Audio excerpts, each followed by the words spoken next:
Between 1847 and 1851, a chilling series of deaths swept through the heart of Alabama's plantation belt. 9 powerful plantation owners, each ruling over hundreds of enslaved people, were discovered lifeless in their beds.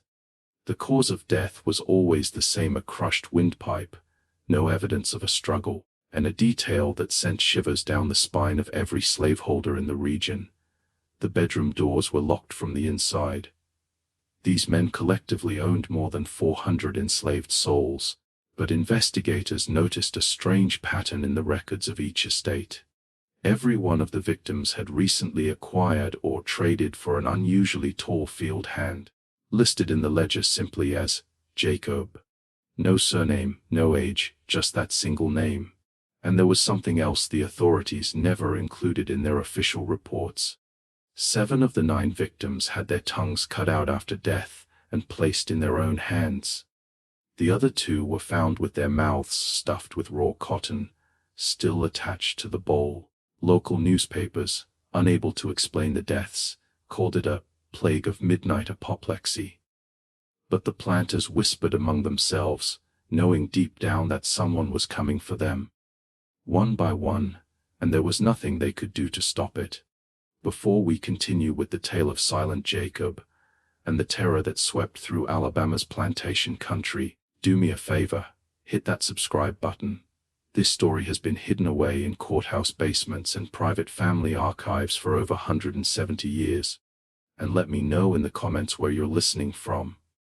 I'm curious to see how far this story travels. The investigation into these mysterious deaths would eventually involve 3 sheriffs, 2 federal marshals, and more than 60 armed vigilantes. Yet, not a single arrest was ever made. What they uncovered would force them to confront a truth more terrifying than anything they could have imagined. In the decade before the Civil War, Lowndes County, Alabama, was a place where cotton was king and human lives were currency. The rich, dark soil produced some of the South's finest cotton, and the men who controlled that land wielded power that stretched far beyond their property lines. They sat in state legislatures, controlled county courts, and decided who lived and who died with a casualness that would shock even the most hardened observer today. The plantation belt stretching from Montgomery to Selma was dotted with grand estates, each a small kingdom unto itself. Men like Cornelius Vaughn, Thaddeus Reinhardt, and Josiah Grantham didn't just own land and slaves. They owned the very infrastructure of the region. They financed railroads, controlled cotton gins, and held mortgages on smaller farms, able to ruin a man with a single word to the right banker in Mobile. But in the summer of 1847, something changed in Lowndes County. A man impossibly tall by the standards of the time began appearing at slave auctions and private sales throughout the region. He stood somewhere between 6'9" and 7'2", depending on which account you read, with shoulders so broad he had to turn sideways to fit through a doorway. His skin was described as deep mahogany, his hands the size of dinner plates, and his eyes, this detail appears in nearly every description, were a pale, almost silvery gray, an unusual trait that made him instantly recognizable. His name, according to a Savannah auction house bill of sale dated June 12, 1847, was Jacob. No surname. The document listed his age as about 28, though the auctioneer noted this was only an estimate, as the man himself refused to speak. The word mute appeared in the margin, underlined twice. The buyer was Cornelius Vaughn, owner of Sweet Gum Plantation, a dozen-acre estate 12 miles south of Hanville. Vaughn paid $850 for Jacob, nearly double the going rate for a prime field hand, but he considered it money well spent. A man of Jacob's size could do the work of 2 ordinary laborers, and his muteness was seen as a blessing rather than a flaw. A slave who could not speak, could not organize, could not spread discontent, could not testify against his master. Vaughn brought Jacob back to Sweet Gum in chains, though contemporary accounts suggest the chains were more for show than necessity. Jacob walked with a strange calm, his massive frame moving with a grace that seemed at odds with his size. The other slaves at Sweet Gum, 93 men, women, and children, according to the 1847 property inventory, watched him arrive with a mixture of fear and fascination. What Vaughn did not know, and could not have known, was that Jacob had been sold 6 times in the previous 14 months. Each time he had been purchased by a wealthy planter. Each time he had been resold within weeks, sometimes days, and each time the seller was not the original buyer, but the man's widow or surviving family. The pattern was there in the records, clear as day, but scattered across 3 states and a dozen auction houses. No one had bothered to connect the dots. Sweet Gum Plantation in 1847 was one of the crown jewels of Lowndes County. The main house was a Greek Revival masterpiece with 6 columns across the front portico, built from bricks fired right there on the property. Cornelius Vaughn lived there with his wife Margaret, their 4 children, and Margaret's elderly mother. The family employed 3 white overseers, 2 house servants who were light-skinned enslaved women, and maintained a staff of field hands divided into 3 gangs based on their physical capabilities. Vaughn himself was 52, a second-generation planter whose father had moved to Alabama from South Carolina in 1818. He was known throughout the county as a stern but fair master by the standards of the time, which is to say he used the whip less frequently than some, but used it nonetheless. He attended the Methodist Church in Hanville every Sunday, served on the County Board of Commissioners, and had twice been elected to represent Lowndes County in the state legislature. But Vaughn's reputation among the enslaved community was far darker. He was known as a breaker of spirits, a man who took particular satisfaction in crushing the will of slaves who showed signs of independence or pride. He never sold families together if he could avoid it. Separating mothers from children, husbands from wives, was in his view the most effective way to prevent bonding and rebellion. Jacob was assigned to the first gang, the strongest field hands who worked from before dawn until after dark during cotton season. In his first week at Sweet Gum, he picked more cotton than any 3 men combined. In his second week, the overseer, Randall Peake, made the mistake of assuming Jacob's silence meant submission. Peake struck Jacob across the back with a hickory cane for moving too slowly during a water break. It was a routine punishment, the kind delivered dozens of times a day across thousands of plantations. But Jacob did something unusual. He stopped moving entirely. He did not cry out. He could not, being mute, but he turned his head slowly and looked directly at Peake with those strange, pale gray eyes. The look lasted perhaps 3 seconds. Then Jacob returned to work. Peake would later tell others that he felt something in that moment, something that made his bowels turn to water. He never struck Jacob again. The other slaves began to notice things about Jacob. He never ate with the others. He would take his ration of cornmeal and salt pork and disappear into the woods at the edge of the plantation for an hour each evening, returning only when full dark had fallen. Some of the older women whispered that he was praying. Others said he was planning. A few suggested, in voices barely above a breath, that he was remembering. On the night of September 3, 1847, exactly 83 days after Jacob arrived at Sweet Gum Plantation, Cornelius Vaughn went to bed at his usual hour of 10 o'clock. His wife Margaret had retired earlier, complaining of a headache. The house was quiet, the children asleep in their rooms on the 2nd floor, the elderly mother-in-law snoring gently in her ground-floor bedroom. The next morning at 6, Margaret Vaughn found her husband dead in their bed. The scene that confronted her would be seared into her memory for the rest of her life. Her husband lay on his back in their 4-poster bed, his eyes open and bulging, his face a mottled purple, gray color that she initially mistook for shadow.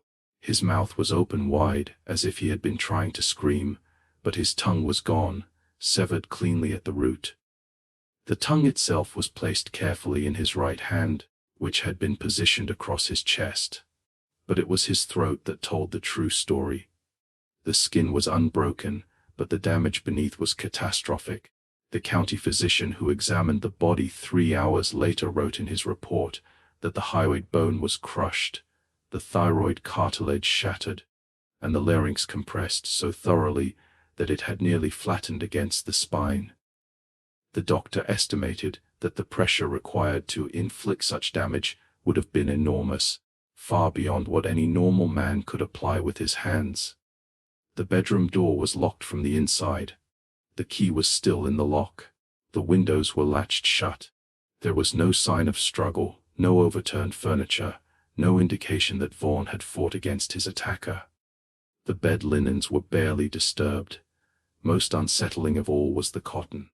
Scattered across the pillow near Vaughn's head were 7 cotton balls, still attached to bits of stem and leaf.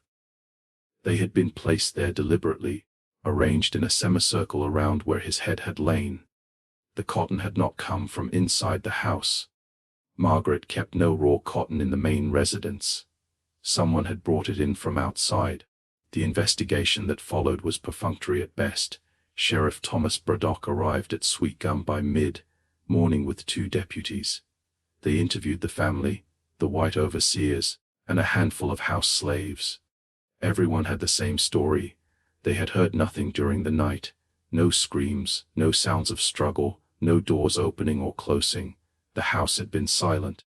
Braddock's working theory, shared with the Vaughn family that same afternoon, was that Cornelius had suffered some kind of apoplectic fit, a sudden seizure that had caused him to bite through his own tongue and somehow damage his own throat through violent convulsions. It was thin reasoning, but it allowed everyone to avoid contemplating the alternative, that someone had entered a locked room and murdered one of the most powerful men in the county without making a sound. The funeral was held 3 days later. Half the county attended, including every major plantation owner within 20 miles. As was customary, the slaves from Sweet Gum were required to line the road as the funeral procession passed, heads bowed in a performance of grief that few felt. Jacob stood at the back of the group, his head level with everyone else's despite being several yards behind them. He did not bow his head. He watched the coffin pass with those pale gray eyes, his face expressionless, his massive hands hanging loose at his sides. 3 weeks after Cornelius Vaughn's death, Margaret Vaughn sold Jacob to a planter named Thaddeus Reinhardt, who owned a 1,500-acre estate called Fair Hope Plantation in Montgomery County, about 30 miles east of Sweet Gum. The sale price was $600, a significant loss on the original investment, but Margaret wanted the giant mute slave gone. Several of the field hands had begun to whisper that Jacob was somehow responsible for her husband's death, though none could say how or why. The whispers made her uncomfortable. Reinhardt was delighted with the purchase. He had heard about the enormous slave who could pick cotton like a machine, and 600 seemed a bargain. He put Jacob to work immediately in his fields, where the man once again proved his worth by outperforming every other slave on the property. Reinhardt was 60, a widower with 3 grown sons, who managed various aspects of the plantation's operations. He was known as a harsh master, quick with the whip, and quicker with punishment. Slaves who displeased him might find their rations cut in half for a week, or be forced to work in leg irons, or be denied their 1 day of rest on Sunday. Jacob worked without complaint, his silence making him the perfect target for Reinhardt's cruelty. The old man seemed to enjoy ordering the giant slave to perform demeaning tasks, making him kneel to receive instructions, forcing him to bow his head in the presence of white visitors, striking him across the face for imagined offenses. On the evening of October 27, 1847, Thaddeus Reinhardt went to bed alone in his second-floor bedroom at Fairhope's main house. His sons lived in separate cottages on the property, each managing their own section of the plantation. The main house, aside from Reinhardt himself, was occupied only by 2 elderly house slaves who slept in a lean-to attached to the kitchen building, separate from the main structure. The next morning, Reinhardt's body was discovered by one of his sons, who had come to the main house for breakfast. The scene was identical to what had been found at Sweet Gum Plantation: crushed throat, no signs of struggle, door locked from inside. But this time, there was no severed tongue. Instead, Reinhardt's mouth had been stuffed full of raw cotton, so much that his cheeks bulged and his jaw had been forced open wide. Cotton fibers were found deep in his throat, though the physician who examined the body confirmed that suffocation was not the cause of death. The throat had been crushed first, the cotton had been added after. This time, the news spread faster. Within days, every planter in central Alabama had heard about the two deaths and their disturbing similarities. Sheriff Braddock traveled to Fairhope to investigate personally, and it was during this investigation that someone finally made the connection that should have been obvious from the start. Both men had owned a slave named Jacob. Both men had died within weeks of acquiring him. And according to the bill of sale found in Reinhardt's study, Jacob had been purchased from the widow of Cornelius Vaughn. Braddock immediately ordered Jacob to be found and questioned, but when the overseer went to the slave quarters that evening to retrieve the giant mute field hand, Jacob was gone. His sleeping space, a rough pallet in one corner of a cabin he shared with 8 other men, was empty. No one had seen him leave. No one had heard him go. He had simply vanished sometime between sunset and full dark. A search party was organized immediately. 20 armed men on horseback, with dogs borrowed from a neighboring plantation, combed the woods and fields around Fairhope for 3 days. They found nothing. No tracks, no trace, no sign of which direction Jacob had fled. But Braddock was a thorough man, and something about the case nagged at him. If Jacob was the killer, and the circumstantial evidence certainly pointed that way, then why had he been sold in the first place? Why had Vulcan's widow let a murderer slip through her fingers? Braddock began to dig into Jacob's history, requesting information from auction houses and plantation records across Georgia, South Carolina, and Alabama. What he discovered made his blood run cold. Jacob had been sold 9 times in the previous 18 months, and in 8 of those 9 cases, the buyer had died within 12 weeks of the purchase. The only exception was a small farmer in Georgia who had bought Jacob but sold him 2 weeks later, after the man claimed the slave made him uncomfortable. The farmer was still alive. 8 dead men, 8 identical causes of death, though scattered across such a wide area that no one had connected them until now. 8 locked rooms, 8 crushed throats, and in 7 of those 8 cases, some form of mutilation involving the tongue or mouth. Braddock compiled his findings into a report that he sent to the governor's office in Montgomery, urging immediate action. He described Jacob in detail, the unusual height, the pale gray eyes, the absolute silence, and warned that the man was likely still in Alabama, probably still killing. The response from Montgomery was swift and unequivocal: find Jacob and hang him, but do it quietly. The last thing Alabama needed in 1847, with tensions over slavery reaching a fever pitch across the nation, was a public spectacle of a slave who had murdered white men and evaded justice. It would send the wrong message to the enslaved population. It would frighten white families. It would, in the words of one state official, undermine the natural order. So the hunt for Big Jacob, as he had come to be called, was conducted with as much secrecy as possible. Rewards were posted in county courthouses, but not in newspapers.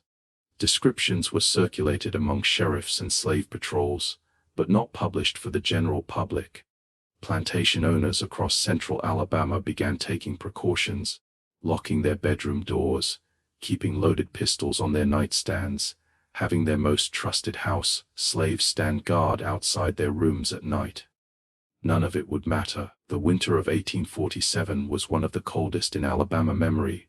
Ice storms swept across the plantation belt in December, coating the cotton fields in a crystalline layer that made them look almost beautiful, if you could forget the human misery that had produced the crop beneath. Work slowed to a crawl. Slaves huddled in their unheated cabins, burning what little wood they could scavenge to keep from freezing. And in the main houses of the great plantations, white families drew closer to their fireplaces and wondered if the silent killer was out there somewhere in the frozen darkness. 3 months passed without another death. Sheriff Braddock began to hope that Jacob had either fled the state or died in the wilderness. It was not uncommon for escaped slaves to perish from exposure or starvation. The Mississippi Territory was unforgiving to those who knew nothing of wilderness survival. But then, on February 9, 1848, a planter named Josiah Grantham was found dead in his bed at Elmwood Plantation in Dallas County. Same crushed throat, same locked door, same cotton balls arranged around his head. Grantham had owned 112 slaves, and among them, according to his most recent property ledger, was a field hand acquired just 6 weeks earlier in a private sale. The seller's name was listed as E. Reinhardt, one of Thaddeus Reinhardt's sons, disposing of his late father's assets. The slave's name was Jacob. The pattern was now undeniable. Jacob was not fleeing. He was circulating. He was allowing himself to be sold from one plantation to another, and each time he killed his new owner before disappearing and arranging to be sold again. How he managed the logistics of these sales, how he communicated with sellers, how he ensured he ended up at specific plantations remained a mystery, but the fact of it was irrefutable. What Braddock could not understand, what kept him awake late into the night, was the method. How was Jacob entering locked rooms? How was he killing these men without waking them, without causing them to struggle or cry out? And most importantly, why was he doing this? What possible motive could drive a man to such calculated, methodical murder? The answer to that last question would come from an unexpected source, an elderly enslaved woman named Bethany, who lived on a small plantation in Perry County. Bethany was known throughout the region as a healer and a keeper of stories.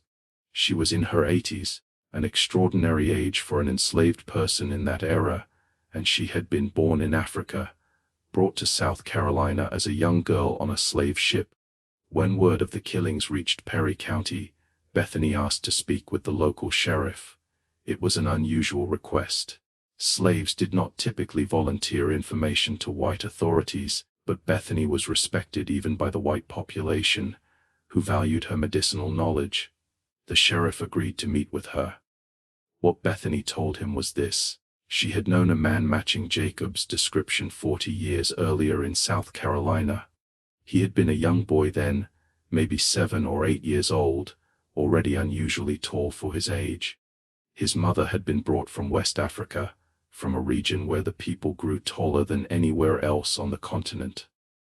His father, according to Bethany, had been the white overseer of the plantation where they lived, a brutal man named Samuel Colton, who took what he wanted from the slave women and thought nothing of it. The boy, Bethany remembered him being called Jacob, with a K, had been mute from birth, but he was not deaf and he was not stupid. He understood everything, he watched everything, and according to Bethany, he learned early on that his silence made him invisible to white people. They talked freely in front of him, never thinking that he might remember their words. When Jacob was 10 years old, his mother died under suspicious circumstances. She was found one morning at the bottom of the stairs leading down from the overseer's house. Samuel Colton claimed she had fallen while bringing him his breakfast. No one believed him, but no one dared challenge him either. 3 days later, Samuel Colton was found dead in his bed. His throat had been crushed, though no one could determine how. The boy Jacob had been sold away immediately afterward. The plantation owner wanted no part of what he suspected had happened. Bethany had lost track of Jacob after that, but she had heard rumors over the years. A mute slave who moved from plantation to plantation, always seeming to arrive right before tragedy struck. Some people thought he was cursed. Others thought he was a ghost. Bethany believed he was something else entirely, a man who had learned how to kill and who had decided to use that knowledge to settle accounts. Sheriff Braddock listened to Bethany's story with growing horror. If she was right, then Jacob was not acting randomly. He was targeting specific types of men, plantation owners, overseers, men who held power over the enslaved, men who, in Jacob's eyes, deserved to die. But that still did not explain the how.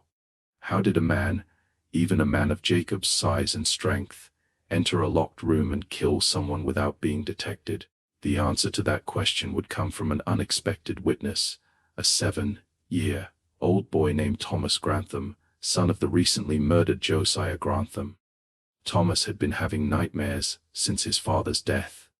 Terrible dreams of shadows moving in the dark, of something vast and silent standing over his bed. His mother had dismissed the nightmares as grief and trauma. But one evening, about 3 weeks after the murder, Thomas told her something that made her blood freeze. He said he had seen the giant slave, the one called Jacob, standing in the hallway outside his father's bedroom on the night of the murder. But Jacob had not been walking down the hallway. He had been crawling along the ceiling. The boy's mother immediately dismissed this as fantasy, the product of a child's terrified imagination. But something made her mention it to the sheriff when he came to check on the family.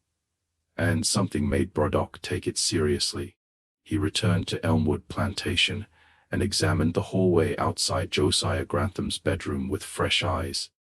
The ceilings in the main house were 12 feet high, built in the grand Southern style. The hallway was long and narrow, with doors opening off either side. And when Braddock looked up, he saw something he had missed on his first examination.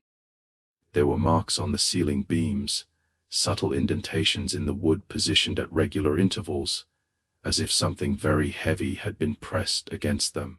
The marks led from the servants' staircase at the far end of the hallway all the way to Grantham's bedroom door. Braddock stood in that hallway for a long time, trying to make sense of what he was seeing. Then he walked to the servants' staircase and looked up. The staircase was narrow and steep, built for the house slaves who tended to the bedrooms, and the ceiling above it was lower, perhaps 9 feet high instead of 12. A man of Jacob's height and reach could, in theory, brace himself between the walls of that staircase, using his hands on one side and his feet on the other, and climb upward without ever touching the steps. Once at the top, he could continue moving along the hallway ceiling in the same manner, hands and feet braced against opposite walls, body suspended above the floor. It seemed impossible. The strength required would be inhuman. But then again, Jacob was not a normal man. His size, his silence, his patience. Everything about him suggested capabilities beyond the ordinary. And if he could move along the ceiling, he could position himself directly above a closed door. He could wait there, motionless, for hours if necessary. And when the door finally opened, when his victim inevitably had to use the chamber pot or fetch water in the night, Jacob could drop down like a spider, crushing the man's throat before he had time to scream, then dragging the body back to the bed and staging the scene. The locked door was meaningless. Jacob had never needed to open it. He had been inside the room the entire time, waiting above the door frame where no one thought to look. Just when you think this story cannot get any darker, consider this: if Jacob could move unseen through the most secure parts of these plantation houses, how many times had he watched these families sleep? How many nights had he spent suspended above their beds, deciding who would die and who would live? The horror in Lowndes County was not just in the deaths themselves, but in the realization that Big Jacob could have killed anyone at any time, and no locked door or armed guard could have stopped him. If this story is giving you chills, share this video with a friend who loves dark mysteries. Hit that like button to support our content, and don't forget to subscribe to never miss stories like this. Let's discover together what happens next, because the truth behind these murders is even more disturbing than you imagine. Sheriff Braddock's theory about Jacob's method of entry and attack was shared with a select group of lawmen and plantation owners in March of 1848. The reaction was a mix of disbelief and dread. Some scoffed at the idea that a man could move along ceilings like a spider, but others, especially those who had seen the marks with their own eyes, were not so quick to dismiss the possibility. The fear that gripped the region was palpable. If Braddock was right, then every grand house in Alabama was vulnerable, no matter how many locks or guards were posted. Desperate for safety, plantation owners began to take extreme measures. Ceilings were checked for fresh marks every morning. Hallways were patrolled by armed men throughout the night, Some planters even had their bedroom doors reinforced with iron, and the gaps around the frames stuffed with rags to block any prying eyes. But these precautions were based on a misunderstanding of Jacob's patience and cunning. The planters assumed he would strike quickly after being purchased, but Jacob had learned to wait. His next victim, William Sturdivant of Wilcox County, owned Jacob for 4 months before meeting his end. Sturdivant had followed every piece of advice Braddock had given. He kept 2 loaded pistols within reach, had his most trusted house slave, Moses, sleep outside his door, and had the ceilings inspected weekly. None of it mattered. On the morning of June 13, 1848, Moses awoke to find Sturdivant dead in his locked room. The familiar signs were all there: the cotton bowls, the severed tongue, the crushed throat. When investigators checked the ceiling, they found new indentations that hadn't been there 3 days earlier. The death of Sturdivant marked a turning point. Any lingering hope that Jacob might be caught or killed faded. It was clear that he was not only physically formidable, but also intelligent, patient, and utterly committed to his mission. The planters' sense of control was shattered. Governor Reuben Chapman, alarmed by the panic among Alabama's elite, authorized the creation of a special patrol. 20 armed men, all experienced slave catchers, were placed under the command of Marcus Pettigrew, a professional bounty hunter with a reputation for ruthlessness.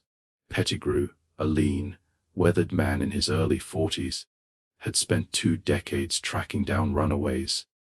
He claimed to have never failed to bring back a fugitive, and the scars left on those he captured were a testament to his methods. The bounty for Jacob, dead or alive, was set at $5,000, a fortune at the time. Pettigrew began his hunt by gathering every scrap of information he could find. He traced Jacob's path across Alabama, Georgia, and South Carolina, interviewed anyone who had seen the giant mute, and pored over bills of sale and estate records. What emerged was a chilling pattern. Every man Jacob had killed was a wealthy plantation owner, known for their cruelty and for breaking up slave families. Many of them had business ties to a name that kept surfacing: Samuel Colton, the overseer from Jacob's childhood. Colton, it turned out, had not only been an overseer but also a slave trader, dealing in human lives for personal profit. Several of Jacob's victims had done business with Colton in the 1820s and 1830s, buying slaves he had acquired through questionable means. Bethany's story about Jacob, the mute boy whose mother died under suspicious circumstances, began to take on new significance. If Colton had been involved in Jacob's mother's death, and if some of Jacob's targets were Colton's old associates, then Jacob was not acting at random. He was working through a list, executing a plan that had been decades in the making. Pettigrew realized that to catch Jacob, he needed to think like him.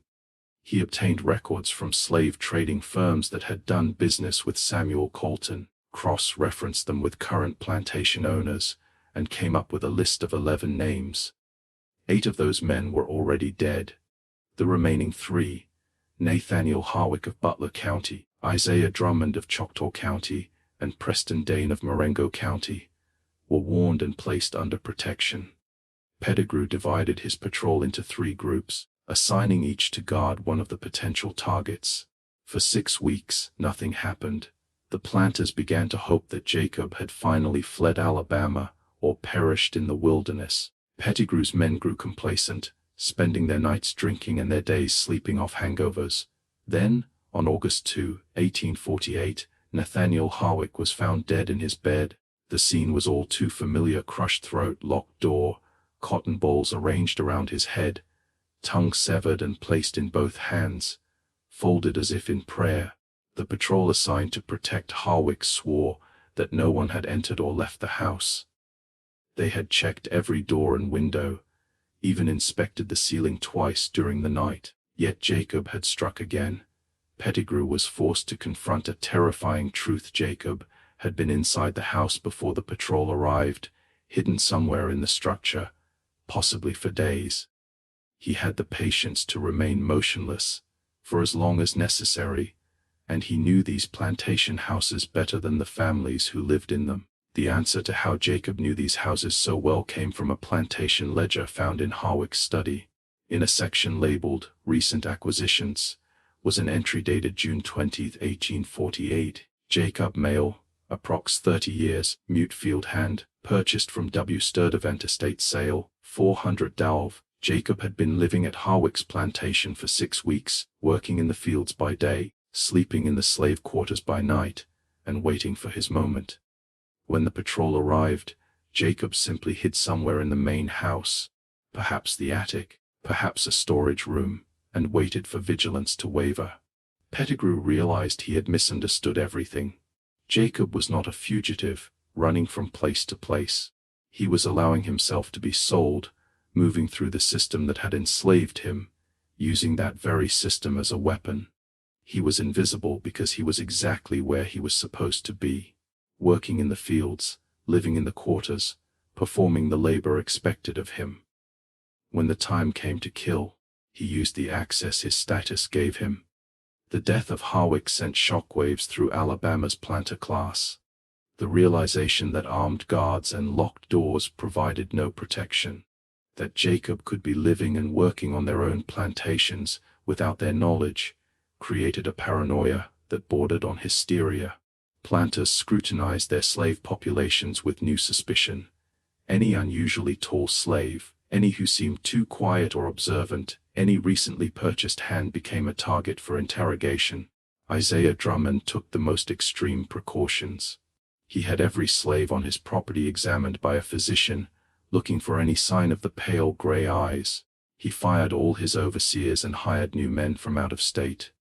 He moved out of his plantation house, taking up residence in a hotel in Butler, visiting his property only during daylight hours, and always with armed escorts. Preston Dean chose a different path. He announced he was selling his entire slave population and leaving Alabama for Texas. The estate sale was scheduled for September 15, 1848. Notices were posted in newspapers across the South, advertising the sale of 147 slaves, land, equipment, and livestock. Buyers began arriving a week before the sale, examining the slaves and making preliminary bids. Among those to be sold was a field hand named Jacob, purchased 8 months earlier from the estate of William Sturdivant.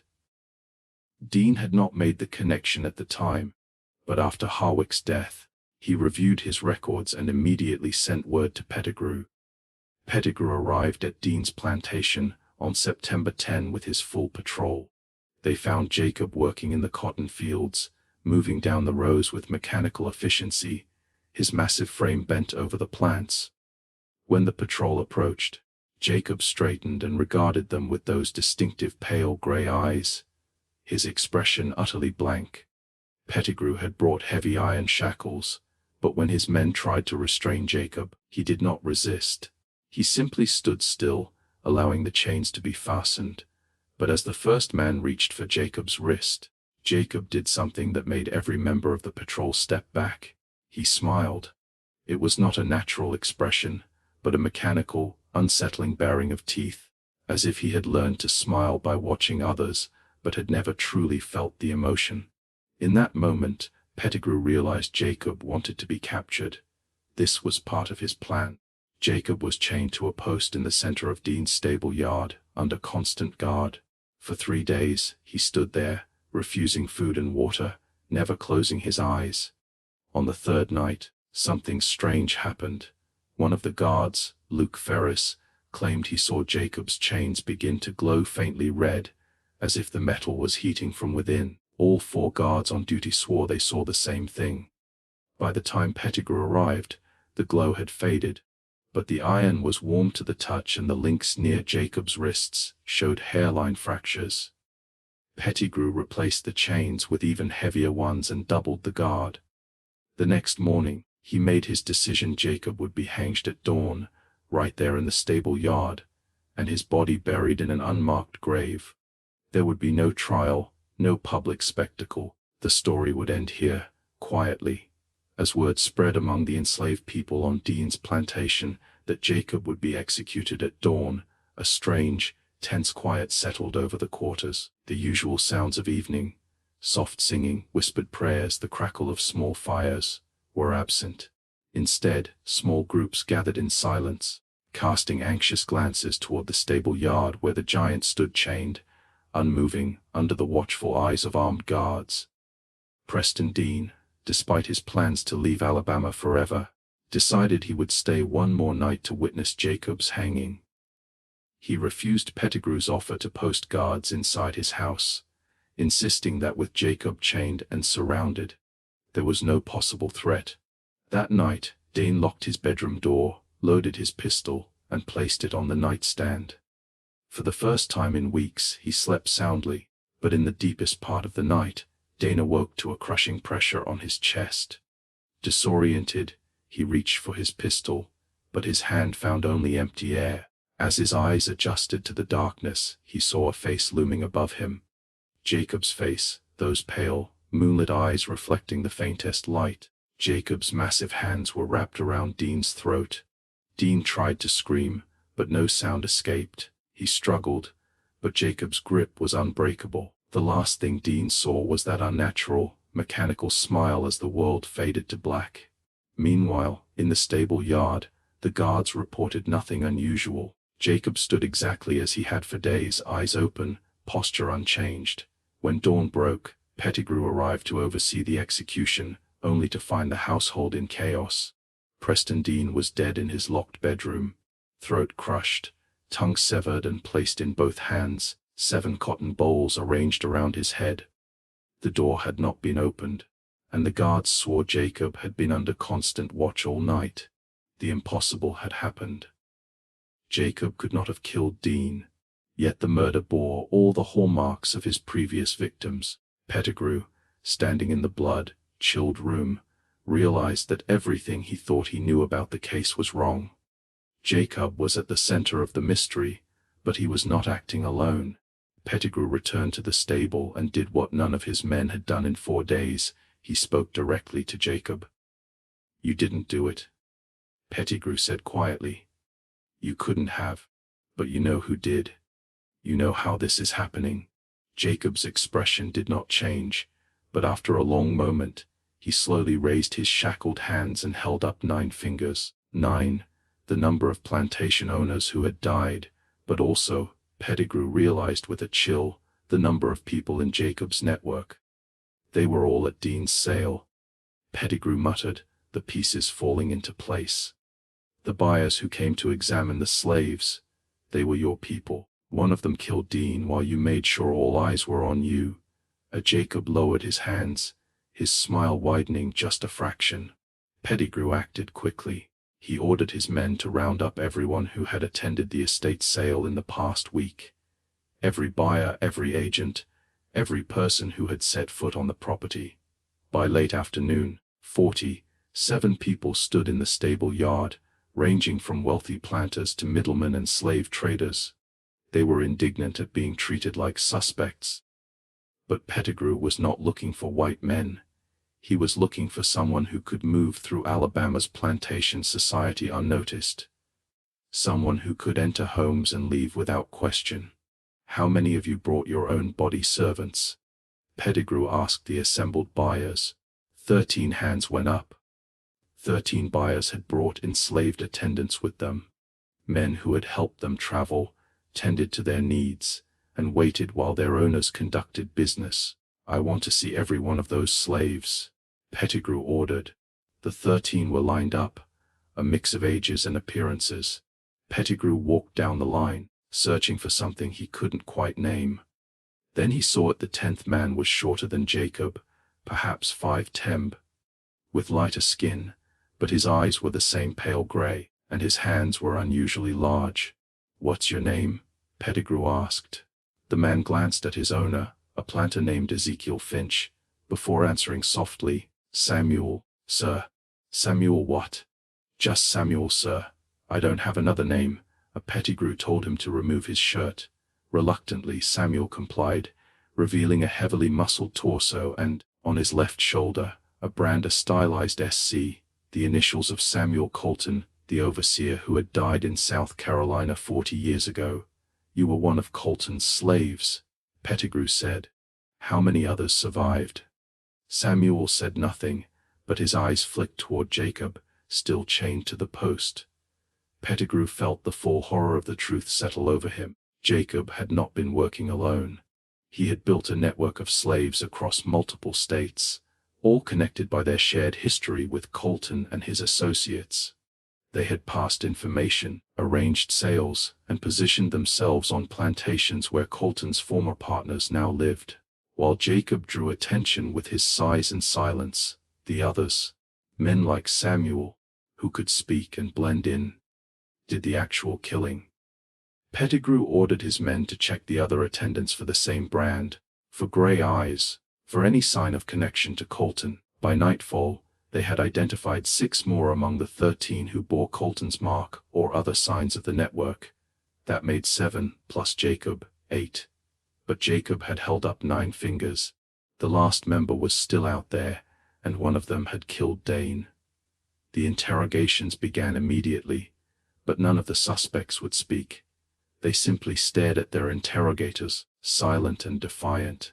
Jacob, still chained, watched with that faint, unsettling smile. He had accomplished his goal. He had exposed the network, forced Alabama's white population to confront the reality that enslaved people could organize, coordinate, and execute a campaign of targeted killings right under their masters' noses. That night, a heated debate erupted among Pettigrew, Sheriff Braddock, and the governor's representatives. What should be done with Jacob and his network? The obvious answer was public execution, as a warning to others. But some argued against it. A public hanging would require a public explanation, and that would reveal the terrifying truth that enslaved people had successfully killed 9 prominent white men over 18 months without being caught. It would shatter the myth of control and stability that the Southern slave system depended on. After hours of argument, a decision was made. Jacob and the 7 identified members of his network would be executed quietly, without public announcement. The official story would be that they died of disease, cholera, perhaps, or typhoid. Their bodies would be buried in unmarked graves. The remaining 2 members of the network would be hunted down and eliminated in the same secretive manner. The murders themselves would be attributed to natural causes or, where that was impossible, to unknown assailants who had fled the state. The name Jacob would be erased from official records as thoroughly as possible. It was a cover-up of extraordinary scope, motivated not by justice, but by fear of what the truth might inspire in the millions of enslaved people across the South. The executions took place on September 16, 1848, in a clearing 5 miles from Dean's Plantation. Jacob and the 7 others were hanged in sequence, their bodies left hanging from the same oak tree until evening, when they were cut down and buried in a mass grave. According to the official report, Jacob maintained his silence to the very end.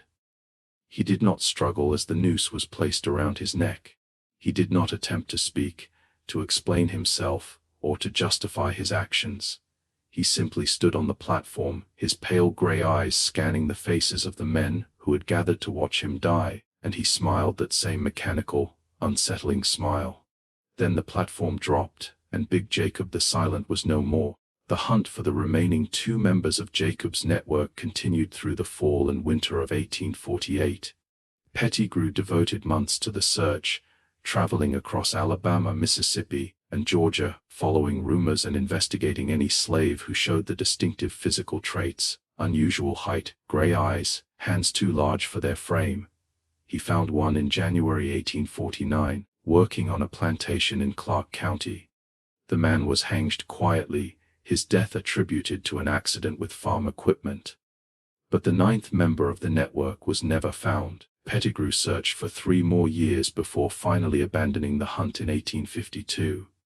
In the months and years that followed, the official records of Lowndes, Dallas, Wilcox, and other counties where the murders had occurred were quietly altered. Death certificates that had once listed unknown causes or suspicious circumstances were amended to read apoplexy or natural causes.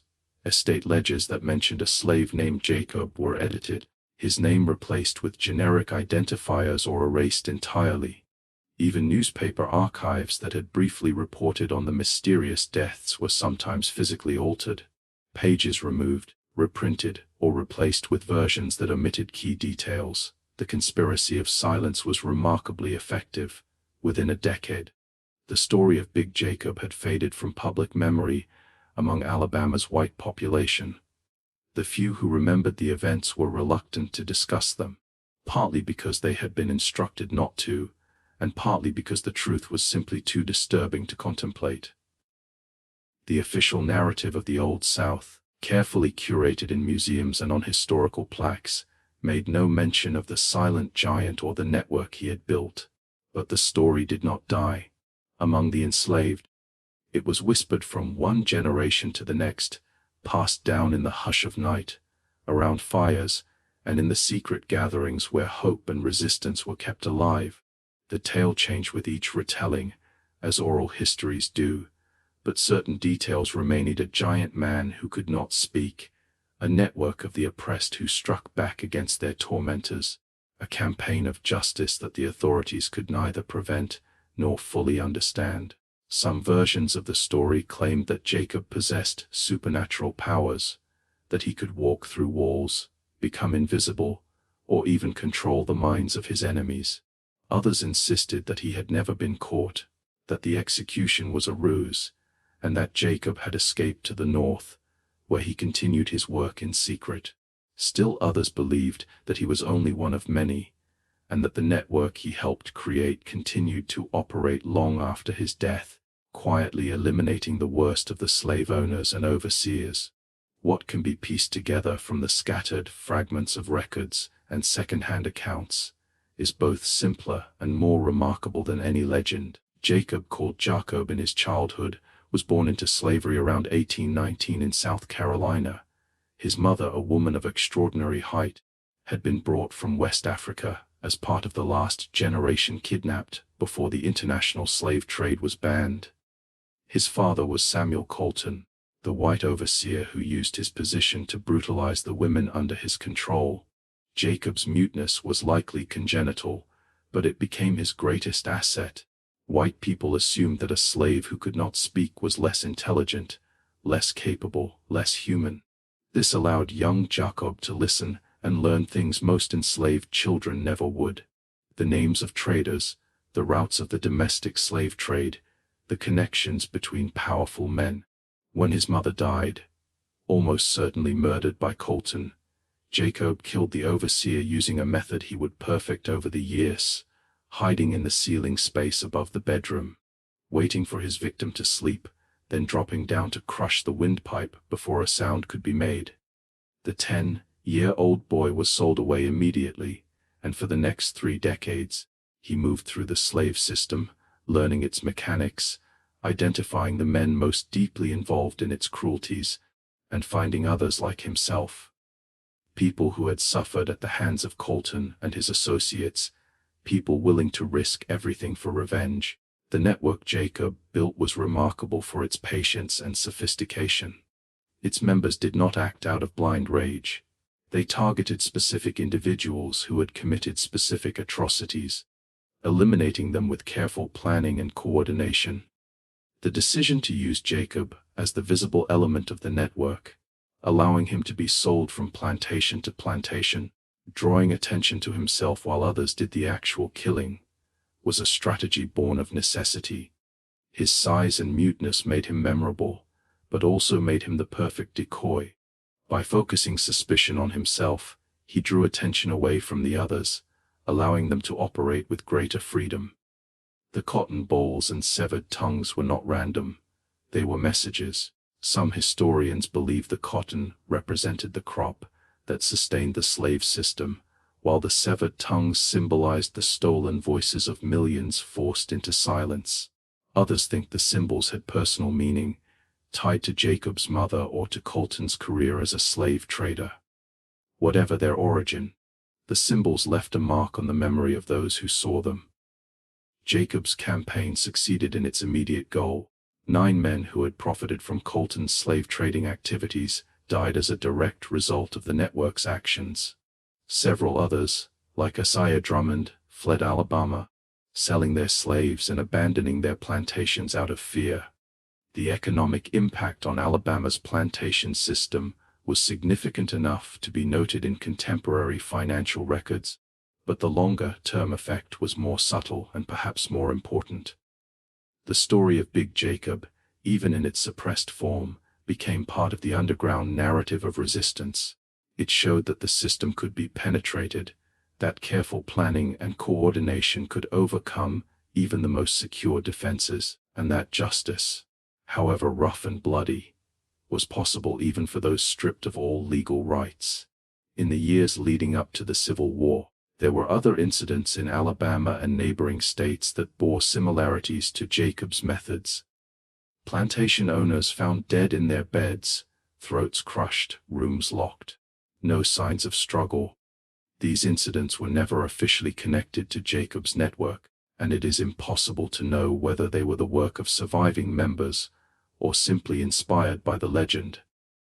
What is known is that Marcus Pettigrew, the bounty hunter who orchestrated Jacob's capture and execution, never worked as a slave catcher again after 1849. He returned to Tennessee, took up farming, and lived quietly until his death in 1867.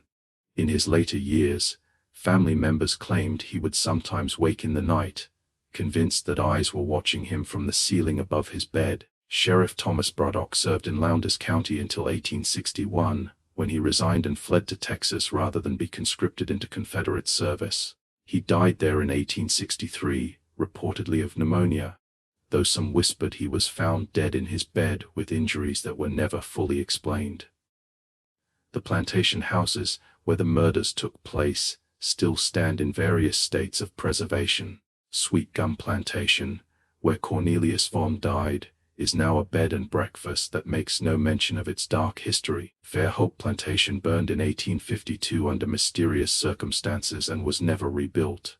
Elmwood Plantation, where Josiah Grantham died, is maintained as a historic site, though tour guides avoid discussing the events of 1848. Nowhere will you find any official acknowledgement of Big Jacob or his network. The silence that began in 1848 continues to this day, yet the legend persists, in oral tradition, in family stories, in the fragments that survived the attempted erasure. Occasionally, researchers digging through old courthouse records or estate papers find anomalies, names crossed out and replaced, death certificates showing signs of alteration, references to events not explained anywhere else in the historical record. These fragments are all that remain of a story Alabama's white establishment desperately wanted to forget, the story of a man who could not speak, but found a way to make his voice heard, who was treated as property, but refused to be owned, who was considered less than human, but proved himself more thoughtful, more strategic, and more dangerous than any of the men who claimed to be his masters. This mystery reminds us that the history we think we know is often incomplete, that the official records tell only part of the story, and that the most significant acts of resistance are sometimes the ones most thoroughly suppressed. What do you think of this story? Do you believe everything was revealed? Could there be more to Jacob's network than was ever discovered?